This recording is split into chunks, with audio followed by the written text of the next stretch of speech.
Bapak Ibu sedherek ingkang kinasih ing Gusti Yesus. Sugeng kepanggih kalian kula Lydia saking GKJ Muntilan Klasis Magelang. Sakmenika kita sesarengan badhe mirengaken sabdanipun Gusti lumantar panyuraos sabda winedhar. Dinten sakmenika setupaing 19 Juli 2020 Minggu Limrah. Waosan kapethik saking Purwaning dumadi 11 ayat 1 dumugi 16, Jabur gangsal 11, Lukas 8 ayat 1 dumugi 11. Kanthi jejer asmanipun Gusti Yesus. Nats menika kapethik saking Lukas 8 ayat 1. Nalika wong akeh padha gumruduk teka, yaiku wong-wong kang saka ing kutha ngendi-endi, Gusti Yesus banjur ngendika kanthi pasemon. Sumangga kita ngidungaken KPJ 8:7 kanthi irah-irahan ning kasa ngumandang asma.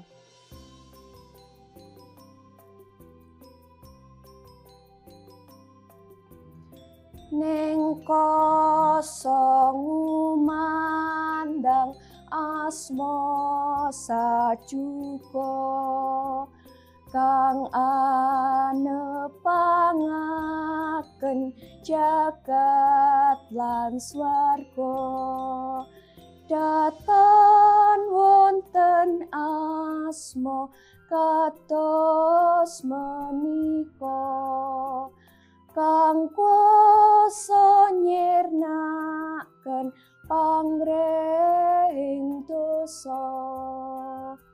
Napa sami dereng wanuh Gusti Yesus Kristus yeku asmane. Pepujian menika nelakaken bilih Gusti Yesus menika maha kuwaos. Sinten tok ingkang dereng tepang kalian panjenenganipun? Namung Gusti Yesus menika ingkang saged mbirat dosaning manungsa. Kitab basa Jawi taun 2006 nas dinten menika dipun serat. Nalika wong akeh padha gumruduk teka, yaiku wong-wong kang nderekake Yesus saka kutha siji menyang kutha liyane, panjenengane banjur ngendika kanthi pasemon. Raosipun terjemahan menika langkung cetha katimbang kitab suci basa Jawi terbitan taun 1987. Awit menika cetha bilih wonten tiyang kathah ingkang sami nderekaken Gusti Yesus. Perkawis menika wigatos awit pranyata asmanipun Gusti Yesus menika sampun dipun sumurupi dening tiyang kathah. Lan sami gumun dumateng Gusti Yesus ingkang kagungan kuwaos nyarasaken pawestri ingkang kasurupan demit. Ayat 1 nyariosaken bilih Gusti Yesus tindak njajah kutha-kutha lan desa-desa martakaken Injil.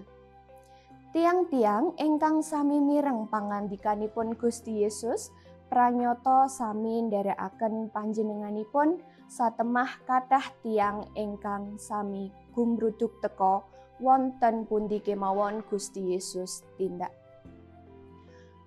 Wonten ing pagesangan minangka tiang Kristen, nalika kula lan panjenengan sami ngakeni asmanipun Gusti Yesus ingkang Maha Kuwasa, menapa sampun kanthi gumun sedaya pakaryanipun Gusti Yesus ingkang sae sanget wonten gesang padintenan? Menapa malah biasa kemawon satemah boten perlu ngucap syukur dumateng Gusti? Sumangga sangsaya nglenggana bilih gesang kula lan panjenengan namung awit saking katresnanipun Gusti. Sumangga dipun raos-raosaken. Gusti berkahi. Amin.